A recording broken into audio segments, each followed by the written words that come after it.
예, 오늘은 명절 연휴가 시작되고 있는 주간이기도 합니다. 먼저 떠나신 우리 성도님들 그래도 저한테 보고해 주시고 가셔서 감사합니다. 그리고 또 예배 드리시고 떠나시는 분들은 오가는 길 안전하게 다녀오시고 하나님께서 동서남북 지켜주시기를 계속 기도하도록 하겠습니다. 여러분 오늘 이 자리에 왜 오셨죠?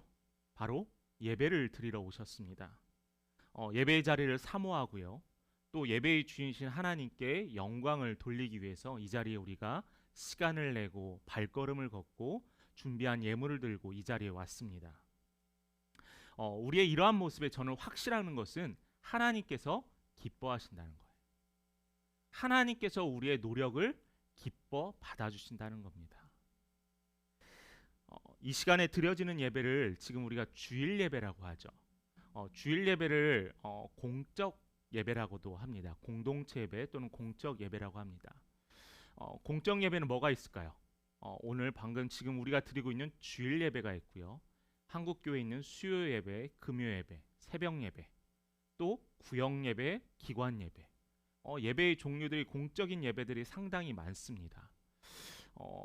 뿐만 아니라 이 공적인 예배만이 있는 것이 아니라 개인적인 예배, 가정의 예배가 있죠.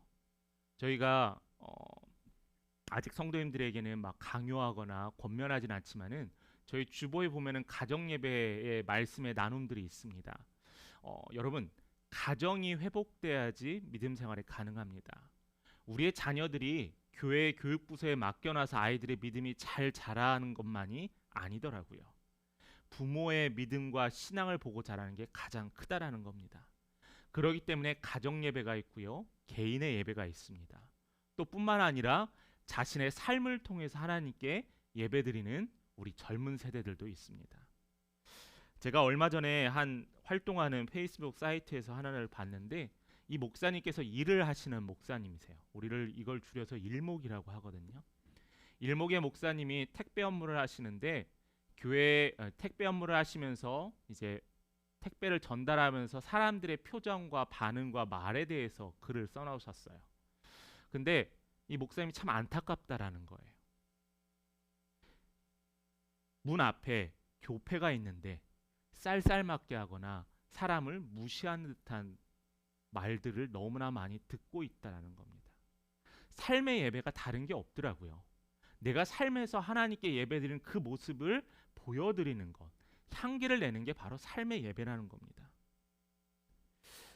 개인 예배, 공동체 예배 어떤 것 하나 더 중요하다라고 말하셨어요. 모두가 중요합니다. 그런데 우리가 신앙생활하는 데 있어서 저는 이러한 이 목사님이 쓰셨던 글을 보면서 생각했던 게 뭐냐면은 예배가 공적 예배가 모든 것을 다 우리의 신앙을 해결해 준다는 잘못된 생각이라는 거예요. 내가 매일 주일 예배, 수요 예배, 새벽 예배 빠지지 않고 나가니까 내 믿음은 저절로 자랄 거야라는 거예요. 나는 저절로 하나님께 예배드리고 있어야 하는 착각이라는 겁니다. 이 공적인 예배는 하나님과 우리의 공동체가 만나서 공급받고 다시 확인하는 자리인데 우리는 내가 예배를 드렸으니까 나는 모든 게 끝났다라고 생각하는 거예요. 그래서 썬데이 크리스찬이 생기는 거고, 그래서 매일 삶에서 배운 대로와 행하는 대로의 분리된 신앙생활이 나타나는 거라고 저는 생각을 합니다. 명절 때마다 믿는 가정들이 함께 모여서 예배를 드립니다. 여러분들 가정에서는 어떻게 예배 드리시나요? 목사님 저희 가정은 저희밖에 예배를 드리지 않아서 예배를 드리지는 못해요. 목사님 저희 가정 중에 한 명만 교회를 안 다니는데 그 친구가 예배 드릴 때마다 맨날 배가 아프고 어딜 가요. 그러한 상담들 많이 받습니다. 믿지 않는 자, 신앙생활을 하지 않는 사람들에게는 이 예배의 자리가 불편하겠죠. 반대로 또 신앙생활을 혼자 하는 사람도 물론 불편할 거라고 생각을 합니다. 그런데 왜 이렇게 가족들이 서로 화합하고 즐거워하는 자리에 굳이 예배를 드려서 서로 불편해야 될까? 여러분, 명절 예배는요, 가정 예배 시간에 전해지는 선포의 말씀이 중요한 게 아닙니다. 가정 예배에 함께 하시는 하나님이 중요하세요. 이 하나님을 통하여서 가정이 회복되고요, 가정이 사랑을 확인하고요, 가정 안에 주시는 하나님의 말씀을 다시 한번 기억하는 거예요. 가정이 다 행복하지는 않잖아요. 다툼이 있거나 형제자매 간의 다툼도 있을 줄 압니다. 그런데 이 예배를 통하여서 하나님께 드려지는 이 예배를 통하여서 회복되어지는 은혜가 임하기를 바라시길 바래요. 그래서 오늘 선포되어지는 말씀은 여러분 가정의 본문의 말씀으로 예배를 드립니다.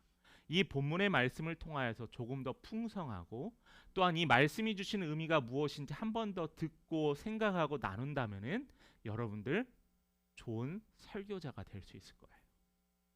그래서 오늘 하박국의 말씀을 가지고 여러분들과 함께 나누었으면 좋겠습니다. 하박국은 선지자이기도 하지만은 단지 겨우 3장밖에 안 되는 성경의 말씀을 쓴 선지자였어요.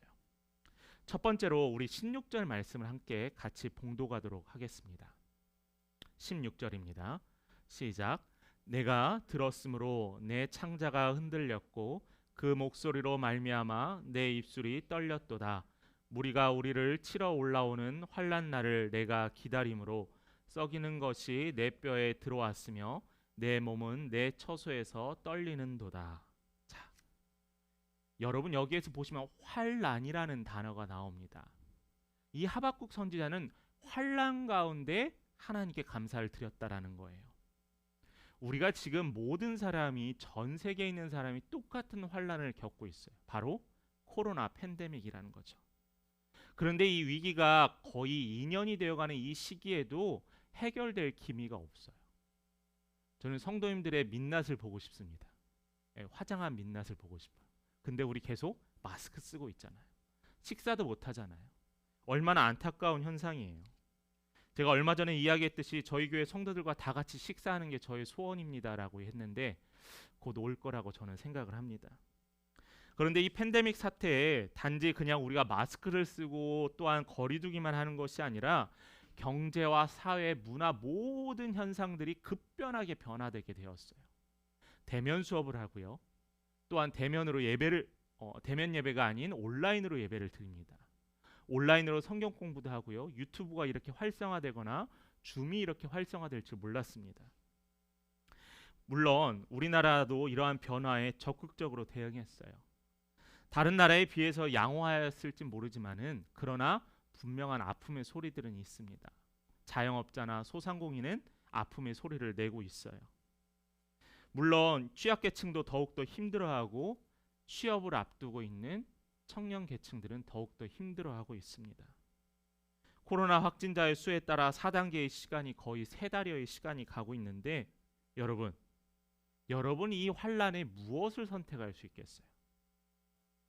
나는 백신 다 맞았으니까 당당하게 마스크 벗고 다닐 거야. 근데 사람들의 눈치가 있더라고요. 이럴 때 우리가 환란을 모든 사람이 경험할 때 우리는 이 환란을 선택할 수 없는 연약한 인간이라는 것을 우리가 확인할 수 있어요. 지금 국민이 느끼는 위기의식은 너무나 심각합니다. 그런데 여러분 이 환란을 원하셨어요? 여러분이 이 환란을 선택하셨나요? 아니에요. 이 환란이 우리에게 다가왔을 뿐입니다. 인간이 어떻게 할 수 없는 어려운 현실 가운데 이 어려움이 우리에게 다가왔어요. 오늘 말씀을 선포하고 있는 이 하박국 선지자의 이름의 뜻은 메어달리라, 포옹하다라는 뜻이 있습니다. 또 우리가 쉽게 이해하는 씨름이라는 거. 씨름을 어떻게 하죠? 붙잡고 이기려고 매달리는 거잖아요. 하박국 선지자의 이 이름의 뜻은 이렇게 매달리다라는 뜻의 이름이 있습니다. 이 3장 동안 어떻게 진행이 되냐면은 하박국의 불만과 하박국의 기도와 하나님의 응답이 이렇게 주고받는 대화의 형태로 이루어져 있어요. 그렇다 보면 하박국은 하나님께 따지고 씨름을 했던 사람이었던 것 같아요. 그 이름과 마찬가지죠. 우리 1장 2절 하박국 1장 2절의 말씀 한번 보도록 하겠습니다. 제가 읽겠습니다. 여호와여 내가 부르짖어도 주께서 듣지 아니하시나니 어느 때까지일까? 내가 강포로 말미암아 외쳐도 주께서 구원하지 아니하시나이다. 자, 이 말씀에 뭐라고 했어요? 내가 부르짖어도 왜 하나님 응답하지 않으세요? 라는 거예요. 하나님께 원망하고 있는 거예요. 하나님께 한탄을 내딛고 있는 거예요. 이처럼 하박국은 하나님께 매달렸어요. 잠깐 이제 아주 짧은 여러분 사전에 지식이 있어야 되는 게 이스라엘이 두 개의 나라로 나뉘었어요. 하나는 북이스라엘과 하나는 남유다로 나뉘어졌습니다. 북이스라엘은 남유다보다 먼저 멸망했고요. 남유다는 예루살렘을 중심으로 사역했던 곳입니다. 이루어졌던 나라였어요. 그 남유다가 지금 혼란의 시기에 경험하고 있다는 겁니다. 1장 4절의 말씀 함께 같이 보도록 할게요. 읽겠습니다. 시작. 이러므로 율법이 해이하고 정의가 전혀 시행되지 못하오니 이는 악인이 의인을 에워쌌으므로 정의가 굳게 행하여졌음이니이다. 자, 이러한 이유로 어떤 일이 생겼냐면은 남유다가 멸망할 위기에 처했다는 거예요. 읽지는 않겠지만 7절부터 1장 7절부터 10절의 말씀에 보면은 그 주위에 있는 갈대아 즉 바벨론이라는 나라가 호시탐탐 이 남유다를 침략하고 멸망시키려고 노려보고 있었다라는 겁니다. 7절에서 10절까지 뭐라고 이 바벨론을 표현하냐면은 표범보다 빠르고 먹이를 낚아채려는 독수리와 같다라고 바벨론을 표현했거든요. 이 주위에 강대한 힘을 영향을 끼치고 있던 이 바벨론이 멸망해가고 정의가 사라지고 악인이 넘쳐나는 이 남유다를 에워싸고 있습니다. 바벨론이 나라가 바로 여호와의 심판의 도구로 사용되어졌어요. 하나님, 왜 하나님의 백성이 우리를 왜 저 이방인들이 우리를 심판하려 하십니까? 라고 하박국이 여쭈고 있는 거예요. 거기에 대해서 하나님은 응답하지 않으셨습니다. 그렇지만 5절부터 계속되어지는 말씀에 하나님께서 분명히 이야기하세요. 하박국, 너가 알고 있듯이 너희 나라가 악인이 많고 정의가 헤어지지 않고 율법이 지키지 않는 너희들의 모습으로 인하여 이방인 바벨론을 통하여서 멸망시키겠다는 하나님의 약속이 있었다는 거예요. 여러분, 이 말씀을 통하여서 우리는 알고 있습니다. 하박국은 두려워했어요. 하박국은 걱정했어요. 왜냐하면은 나라가 멸망한대요. 나의 사랑하는 가족과 친구들이 죽을 위기에 처해 있습니다. 포로와 노예로 달려갈 위기가 있어요. 그런데 이 하박국이 아까 우리가 읽었던 이 16절의 말씀 한번 다시 보겠습니다. 어떻게 이 하박국이 두려워했냐면 내가 들었으므로 내 창자가 흔들렸고 입술이 떨렸고 무리들이 나를 치러 올르는 한 내가 기다림으로 내 뼈에 들어왔습니다. 내 몸은 내가 지금 보호받는 이 처소에서 두려워 떨고 있다라고 했어요. 하박국은요 두려워했어요. 하박국은 걱정했어요. 그런데요 18절의 말씀에 이따 보겠지만은 하박국은 감사했습니다. 그의 표현에 대해서는 두렵고 떨리고 걱정된다고 했지만은 그의 입술은 뭐라고 했냐면 감사하다라고 했어요. 아무리 선지자라고 할지라도 두려울 수 있습니다. 그래도 불구하고 하박국이 감사할 수 있었던 이유는 하나님과의 대화를 통하여서 하나님의 마음을 알 수 있었다라는 거예요. 하나님께서 지금까지 나에게 이야기하시고 응답하시는 것을 통하여서 하나님이 어떤 생각을 가지고 있었는지 하박국은 알고 있었다는 겁니다. 그랬기 때문에 하박국은 감사할 수 있었어요. 하박국은 확신합니다. 때가 되면 분명히 하나님께서 틀림없이 이스라엘, 우리 남유다를 회복시킬 것이다라는 이 확신의 약속을 갖고 있어요. 그래서 멸망함에도 불구하고 하박국은 하나님께 감사했다라는 겁니다. 이 현상이 우리에게 시사하는 바가 있지 않을까요? 지금 이 환난 가운데서 감사할 수 있는 이유는 지금 이 환난 가운데서 하나님께 감사의 예물을 드릴 수 있는 이유는 우리가 믿고 따르는 하나님을 향한 확신이 있기 때문에 이 확신이 없으면 우리도 세상 사람들과 같이 이놈의 세상 어떻게 될 건지 망했으면 좋겠다. 안 됐으면 좋겠다라고 이야기할 수 있습니다. 그런데 우리가 그들과 똑같은 말과 행동을 하지 않는 이유는 우리와 함께 하셨던 하나님을 믿고 신뢰하기 때문이죠. 이 시대의 형편이 하박국 시대와 비슷한 것 같습니다. 우리가 무심코 앞을 보면 깜깜해요. 장차 이 나라가 어찌 될지 걱정도 됩니다. 그런데 제가 힘이 날 수 있고 여러분들이 힘이 날 수 있는 이유는 하나님은 늘 우리와 동행하신다라고 약속하셨기 때문이에요. 여러분, 우리가 감사할 수 있는 이유는 환난 가운데 모든 소망이 끊어졌을지라도 우리는 감사해야 되는 이유는 여호와가 늘 함께 하시기 때문이에요. 그래서 18절의 말씀을 보면 아시겠지만은 여호와로 말미암아 즐거워한대요. 기뻐한대요. 어떤 날을요? 환난 날을요. 여러분, 이 환난 날에도 여러분 기쁨과 즐거움이 넘치시기를 간절히 축원합니다. 두 번째입니다. 여러분 주보에 나와 있는 두 번째는 없음에도 드리는 감사예요. 저는 이것이 더 실질적인 어려움이지 않을까 생각을 합니다. 없음에도 드리는 감사. 본문에서 감사할 수 없는 상황이 나타납니다. 우리 17절 말씀 같이 우리 성도님들만 함께 읽어보도록 하겠습니다. 읽겠습니다. 시작.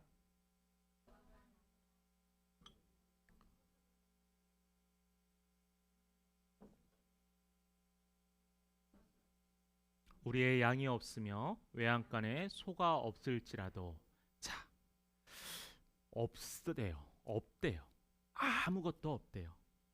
이것은 뭐냐면은 기근과 배고픔에 대한 고통입니다.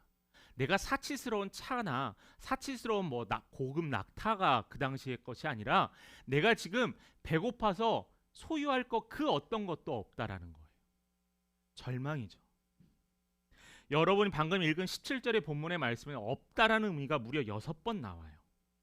얼마나 없으면 이 무려 6번이나 없다라고 이야기하겠어요. 당시 이스라엘은 뭘로 먹고 살았죠? 목축과 농사로 먹고 살았던 나라였습니다. 남유다 백성들에게 필수적으로 필요했던 게 뭐였냐면은 여러분 말씀에 나와 있지만은 무화과 나무, 포도 열매, 감람나무 또한 양과 소가 필요했었습니다. 이것은 남유다 백성들이 꼭 삶 속에서 필요한 것들이에요. 밀접하게 뗄 수 없는 것들이라는 거예요. 우리가 과하게 부하게 사치스러운 물품이 아니라 그들이 살아가는데 꼭 필요한 물건이라는 겁니다. 다 없대요. 아무것도 없대요. 요즘 시대를 보면 딱 이게 정확한 것 같아요. 민주주의가 이루어지고 평등과 자유가 이루어진 이 시대에 이 민주주의도 정의도 배고픔하면서는 장사가 없더라고요. 먹고 편히 배불러야지 그 다음 것도 생각하게 되는 요즘의 현실을 봅니다. 그런데 여러분 예전에 과거에 그 속담 중에 배고픔은 원님도 임금도 해결할 수 없다라는 이야기가 있습니다. 이 배고픔을 경험하고 있는 이 남유다 백성들을 향해서 하박국이 또한 기도했던 거죠. 여러분 우리의 감사의 제목들이 주로 어떤 것을 감사하세요? 눈에 보이는 것을 감사하지 않으세요? 어떤 것을 얻게 되거나 어떤 것을 이루었을 때 감사하지 않으시나요? 그런데 이 눈에 보이는 이 소유는 결국 시간이 지나면 사라지게 되어 있어요. 우리가 그토록 노력했던 명예도 그토록 노력했던 재물도 결국에는 사라지게 됩니다. 그런 것을 얻게 되어 감사했지만은 근데 반대로 그런 것을 잃게 되었더니 하나님을 원망해요. 그게 뭐냐면은 기껏 구해졌더니 내 보찜 내느라고 했던 그 속담과도 마찬가지입니다. 하나님께서 허락하셔서 내가 지금까지 이렇게 이루어졌는데 내가 이것을 잃은 것뿐만 아니라 다른 사람과 비교해서 상대적인 빈곤을 느꼈을 때 나는 이 원망을 하나님께 돌리고 있다라는 거예요. 우리는 매일 원망과 불평으로 살아갑니다. 상대적인 부족함 때문에요. 그럴 수 있어요. 분명히 그럴 수 있으면 저도 마찬가지예요. 그런데 우리는 하나님께서 말씀하시는 것이 감사와 찬송으로 살아가라는 겁니다. 평안하고 생각지 않은 것에 좋은 결과를 얻은 것을 통하여서 감사하는 것이 아니라 절망과 위기에 처했을 때도 감사할 수 있는 믿음을 소망하라는 거예요. 소유하기 위해 노력하라는 거예요. 제가 이 말씀을 전하면서 여러분들에게 목사님 그건 되게 먼 나라의 일이지 않을까요 하는데 여러분 이것을 우리가 실천해야 될 하나의 과제라는 거예요. 없음에도 감사할 수 있고 없음에서 채워주시는 하나님을 경험할 때 여러분 감사하시길 바랍니다.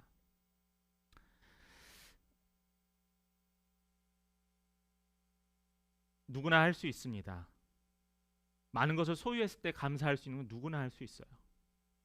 이해할 수 없는 절망과 위기에서도 감사를 말하기는 불가능할 수도 있습니다.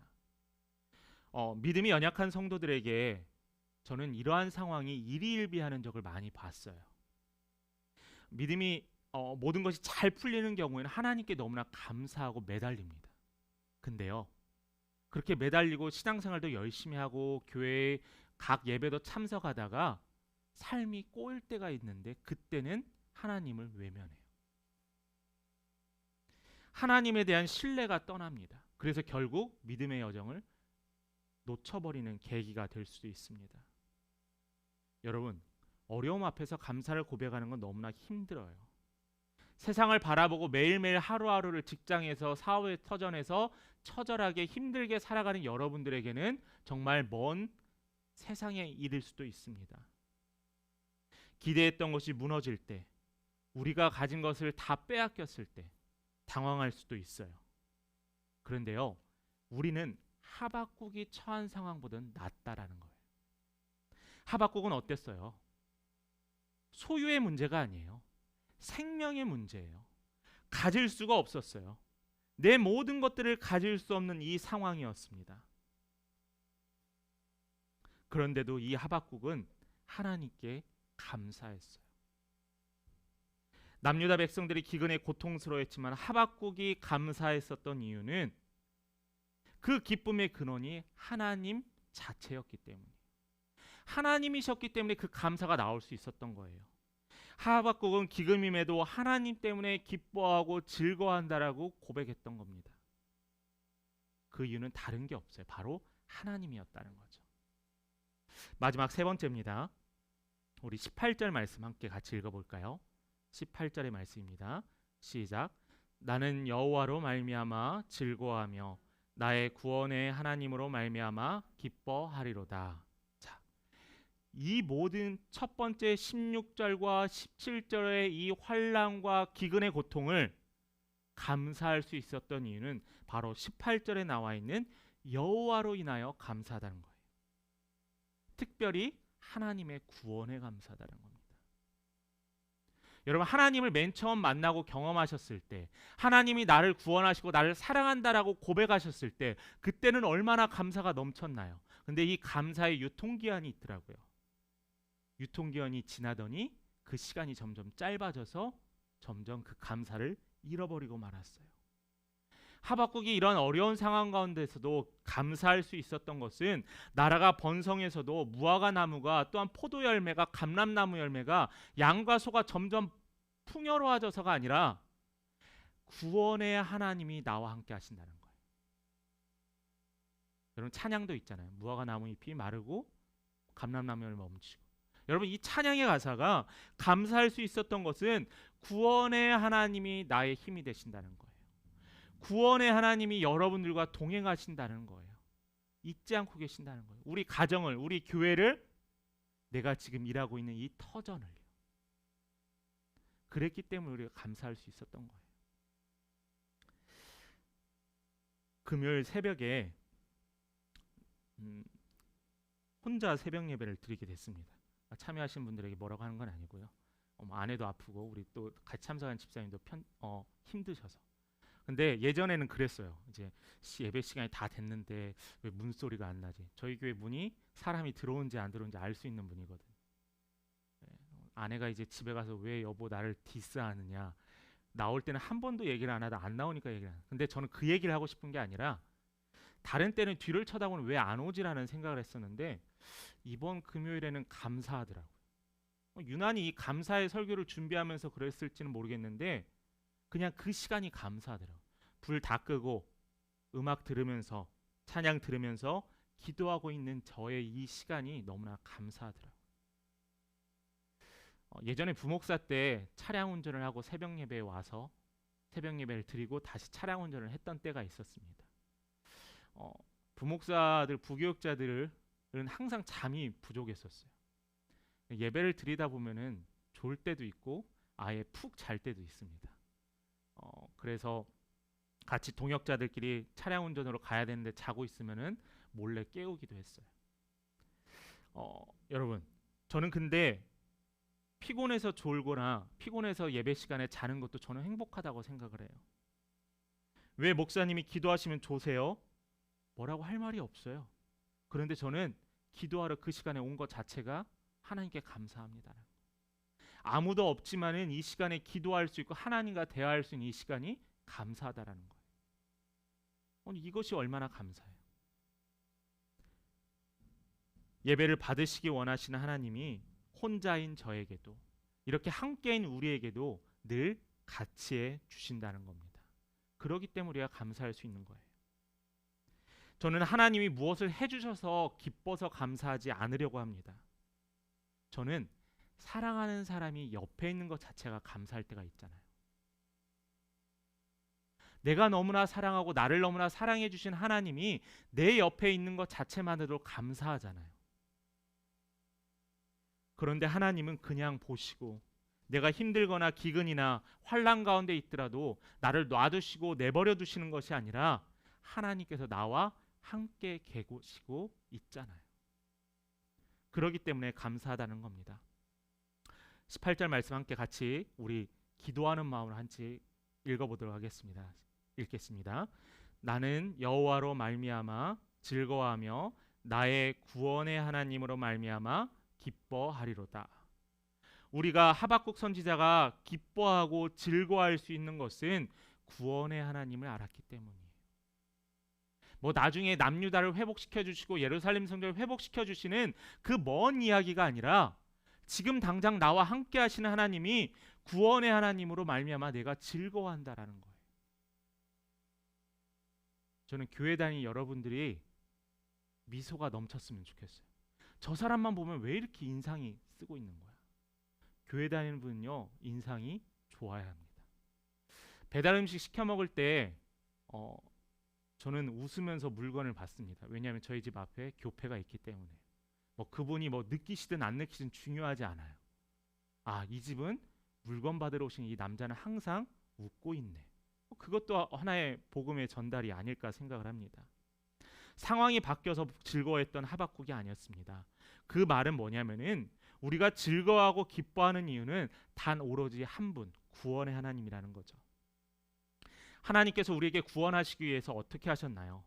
믿음의 조상 아브라함에게 갈대아 우르를 떠나 내가 지시한 하나님이 예비하신 그 땅으로 떠나라고 하셨고요. 애굽의 노예로 430년간 살았던 이스라엘 백성들을 모세의 지팡이로 그들을 이끌어내셨던 하나님이 계셨고요. 또한 그들이 40여 년간의 광야 생활 가운데 만나와 메추라기로 먹이시고 구름 기둥과 불 기둥으로 따뜻하고 추위를 보호하게 하셨던 그 하나님이 계셨다라는 거예요. 또한 오늘 말씀의 하박국 선지자는 남유다가 멸망하게 될 거지만은 분명히 구원의 하나님께서는 이스라엘을, 예루살렘을, 하나님의 성전을 회복해 하시라는 약속의 말씀이 있었기 때문입니다. 난 여호와로 즐거워하리. 난 여호와로 즐거워하리. 구원의 하나님이 나를 즐겁게 해주신다는 거예요. 하나님을 알면, 하나님을 믿으면 환경을 극복할 수 있게 됩니다. 말씀을 마무리하려고 합니다. 예수님을 막 믿기 시작하신 분들, 신앙생활을 이제 시작하신 분들, 또한 오랫동안 믿음의 여정에서 떠나 계셨던 분들, 뿐만 아니라 구원의 은혜를 체험하신 모든 분들, 요즘은 현장에서 예배드릴 수 있어서 너무나 행복합니다. 현장에서 예배를 드릴 수 있어서 감사합니다라고 고백해요. 집이나 직장 생활에서 신앙생활을 반대하거나 일이 잘 진행되지 않은 경우에 교회에 나가서 문제가 생겼다고 불평하는 사람들을 본 적이 있어요. 잘 될 때는 교회 나가서 잘 됐는데 잘 안 됐을 때는 뭐라고 하냐면 내가 교회 나가서 이 일이 잘 안 된 것 같아 라고 합니다. 여러분, 당황스러워요. 우리도 내가 오랫동안 기도했는데 엉뚱하게 응답하시는 경우가 있어요. 너무나 당황스러워요. 내가 원하는 기도의 응답이 아닌데 내가 바라는 간구의 제목이 아니었는데 라는 고백들이 있게 됩니다. 여러분, 하나님의 생각이 내 생각보다 하늘만큼 높고 바다만큼 깊다라는 것 여러분 아셨으면 좋겠어요. 데살로니가전서 5장 18절 말씀 함께 같이 읽고 또 여러분 오늘 하루 이렇게 되새겼으면 좋겠습니다. 데살로니가전서 5장 18절입니다. 같이 읽겠습니다. 시작. 범사에 감사하라. 이는 그리스도 예수 안에서 너희를 향하신 하나님의 뜻이니라. 자, 너무나 잘하신 말씀이죠. 성경에서 뭐라고 하고 있어요? 범사에 감사하래요. 범사란 뭐죠? 모든 일에 감사라는 거예요. 제가 이 시간에 여러분을 만나는 것도 감사하고요. 이 시간에 명절 때 일찍 내려가지 않고 예배를 드리고 내려가다고 하셨던 우리 성도님들도 감사하고요. 우리 저기 유아실에 갓난아기들이 있는데 이 갓난아기들도 예배 드리러 온 사실도 감사합니다. 왜요? 모든 게 감사하기 때문에. 이 모든 것이 나의 힘이 아닌 하나님의 은혜로 이루어졌기 때문입니다. 내가 원하는 대로 감사, 내 뜻대로 이루어져서의 감사가 아닙니다. 감사는 조건에 따라 달라지지 않아요. 상황에 따라 감사할 수 있는 대상이 바뀌어지지 않습니다. 매일 모든 것에 감사하셨으면 좋겠어요. 마무리하도록 할게요. 감사는 조건이 충족되어서 나오는 게 감사가 아니고요. 지금까지 우리가 살아왔던 모든 삶의 여정을 돌아보면서 우리가 문제가 없었던 때는 한 번도 없었습니다. 여러분 삶에서 문제 없었던 적이 있었어요? 없었어요. 우리 삶에서는 늘 문제는 존재했었습니다. 그런데요, 이 문제 중심의 삶을 살아가게 되면은 우리는 결코 행복과 만족을 누릴 수 없어요. 여러분 기억하세요. 오로지 하나님으로 중심으로 살아가는 성도들에게는 행복을 누릴 수 있는 특권이 주어졌습니다. 여러분 하나님 중심으로 살아가시길 바래요. 이 행복을 구하시고 힘이 되시고 또는 우리를 도우시는 하나님의 신뢰하는 믿음의 성도님 되시기를 간절히 축원합니다.